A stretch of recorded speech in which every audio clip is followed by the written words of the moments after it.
بسم الله الرحمن الرحيم.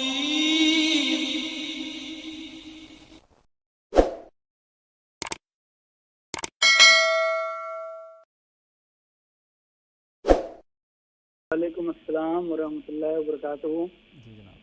میرا سوال یہ ہے ملزم جی کہ اللہ تعالیٰ اب بھی کلام کرتا ہے، یہ ہم لوگ مانتے ہیں، اور پرانے امت کے جو بزرگان دین ہیں ان کی کتب سے آج بھی یہ ثابت ہوتا ہے، لیکن اکثر مسلمان اس بات کے منکر ہیں کہ اللہ اب کلام نہیں کرتا، اور اس کے ثبوت میں وہ لوگ لا وحی آبادی والی جو حدیث ہے اس کو پیش کرتے ہیں.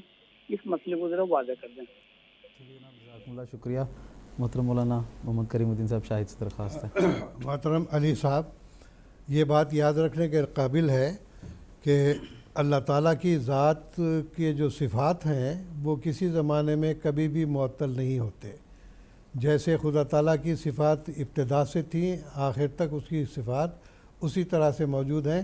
کوئی صفت بھی اس کی معطل نہیں ہوتی، اور اگر کوئی صفت معطل ہوتی ہے تو پھر نعوذ باللہ من ذالک خدا کی ہستی میں ایک نقص لازم آ جاتا ہے. تو یہ جو کہ اللہ تعالیٰ کی ہستی کے منافی ہے. اس سلسلے میں سب سے بڑی بات یہ کہ لا وحی آبادی جو لوگ پیش کرتے ہیں، یہ علماء اسلام نے ہی بعض بزرگوں نے اس کو کہا کہ یہ بے اصل ہے. چنانچہ حضرت محی الدین ابن عربی رحمۃ اللہ علیہ، حضرت مولانا جلال الدین سیوطی رحمۃ اللہ علیہ، ان کا حوالہ دیتے ہوئے مولانا صدیق حسن خان صاحب بھوپالوی نے بھی اس بات کا ذکر کیا ہے کہ لا وحی آبادی بے اصل ہے، اس کا کوئی اصل نہیں ہے. مطلب یہ کہ من گھڑت بات ہے ایک لحاظ سے. کیوں؟ اس واسطے کہ اللہ تعالیٰ تو قرآن مجید میں فرماتا ہے کہ ان الذین قالوا ربنا اللہ ثم استقاموا تتنزل علیہم الملائکۃ الا تخافوا ولا تحزنوا، کہ جو لوگ کہتے ہیں کہ ہمارا رب اللہ ہے، پھر اس پر وہ استقامت سے مضبوطی کے ساتھ قائم ہو جاتے ہیں، تو جب اللہ تعالیٰ کی ہستی پر ان کا پختہ یقین ہو جاتا ہے، اس سے ان کا تعلق ہو جاتا ہے، پھر کیا ہوتا ہے؟ اللہ تعالیٰ کے فرشتے ان پر نازل ہوتے ہیں اور ان کو اللہ تعالیٰ کی طرف سے بتاتے ہیں کہ تم کوئی غم نہ کرو، کہ تتنزل علیہم الملائکۃ اللہ تخافوا، کوئی خوف نہیں کرنا، ولا تحزنوا، کوئی غم نہیں کرنا. تو اللہ تعالیٰ کے فرشتے تو وہی لے کر ہی نازل ہوتے ہیں، ویسے تو نہیں نازل ہوتے.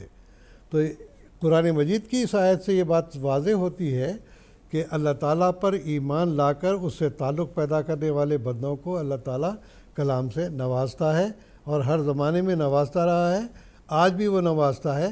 چنانچہ آپ دیکھیں گے امت محمدیہ میں ایک دو نہیں بلکہ سینکڑوں بلکہ ہزاروں اولیاء اللہ ایسے پیدا ہوئے ہیں جن سے اللہ تعالیٰ نے کلام کیا. موٹے طور پر آپ دیکھیں سید عبد القادر جیلانی رحمۃ اللہ علیہ ہیں، حضرت معین الدین چشتی رحمۃ اللہ علیہ ہیں، حضرت نظام الدین اولیاء رحمۃ اللہ علیہ ہیں، اسی طرح سے باقی باللہ وغیرہ وغیرہ بہت سارے کن کن کے نام ہم گنائیں، بے شمار اولیاء اللہ ہیں جن سے اللہ تعالیٰ نے کلام کیا اور اللہ تعالیٰ سے ان کا تعلق قائم تھا. اور اس زمانے میں حضرت مسیح موعود علیہ الصلوۃ والسلام نے حضرت بابا نانک صاحب کا وجود بھی پیش کیا کہ دیکھو وہ تو ہندوؤں میں سے تھے، جب انہوں نے اللہ تعالیٰ سے اپنا تعلق مضبوط کیا تو وہ خود کہتے ہیں کہ ٹھاکر ہمارا سدا بلند تھا، کہ ہمارا جو ٹھاکر یعنی اللہ تعالیٰ ہے وہ ہمیشہ بولتا ہے، ہمیشہ کلام کرتا ہے. تو اللہ تعالیٰ نے اس زمانے میں بھی ثبوت دے دیا.